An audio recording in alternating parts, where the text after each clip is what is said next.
Hey guys, it's Dakota again. Now, I want to talk about something very serious. And it I usually don't talk about serious stuff, but it's something you should guys know. I was watching this show called Quiet on Set. I mean, it's about some things that you didn't know what goes on behind the sets of TV shows and movies and all that kind of stuff. Now, I was watching this really specific episode that involved the Nickelodeon stars. I mean, how they were treated on set, especially with Drake Bell from Drake and Josh. And I, I had no idea that Drake went through all that stuff on set before. I mean, listening to it now, I was like, well, that's really deep stuff. And especially with all the treatment they all got from Dan Schneider, of how Dan Schneider treated this the cast and crew members. And he would say stuff inappropriate about them and stuff. And I know he likes harass girls a lot on the set. Yeah, yeah, he's a really big idiot. And I mean, I grew up with all that stuff when I was a kid. What's Drake and Josh, Zoe 101, iCarly, Victorious, Sam and Cat. Yeah, I grew up with those shows. Never missed a single one. But how Dan treated them on set was really, really disturbing. And especially with all the jokes he wrote for those shows.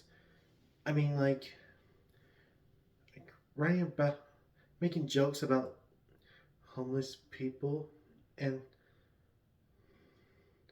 lots of other inappropriate jokes that he wrote for those episodes. I mean, especially one iCarly episode.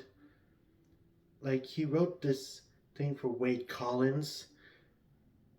Wade Collins would call everybody hobknockers, and the definition for it is really inappropriate.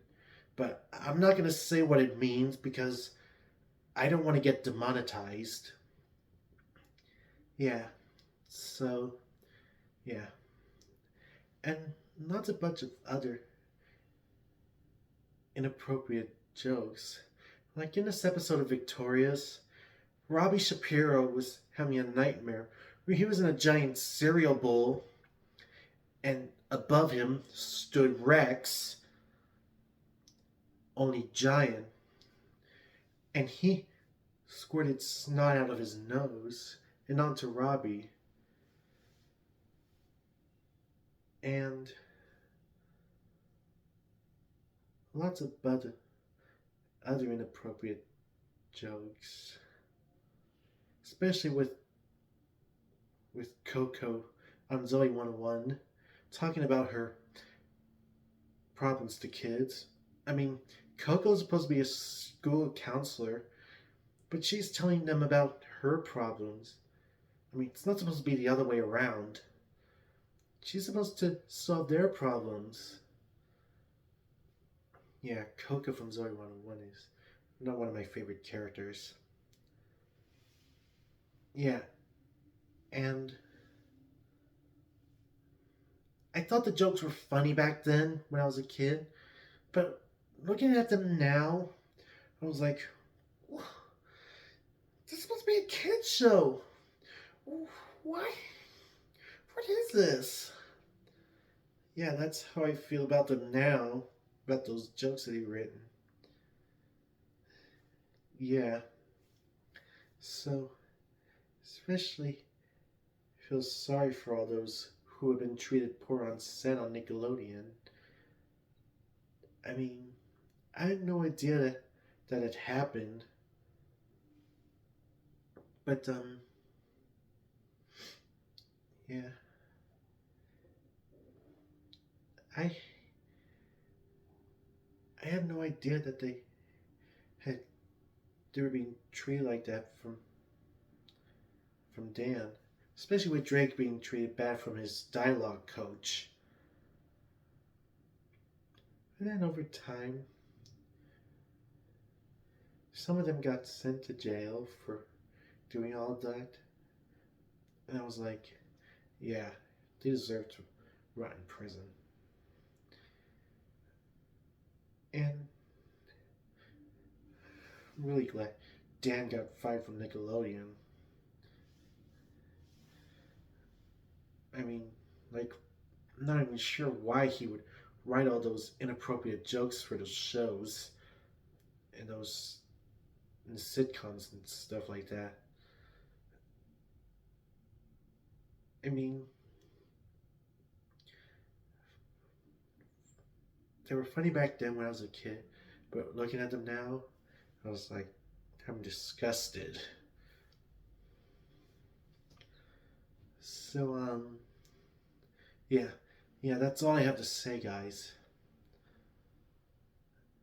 Yeah, so, yeah, that's all I have to say about the stars that were treated bad on Nickelodeon after watching the show Quiet on the Set. So, yeah. So, if you want to watch Quiet on the Set, it's streaming now on Max or any other streaming services. Yeah, so that's all I have to say, guys. I'll see you next time. And thanks for listening to all this stuff I had to say about how the Nickelodeon stars were treated poorly on set. Bye.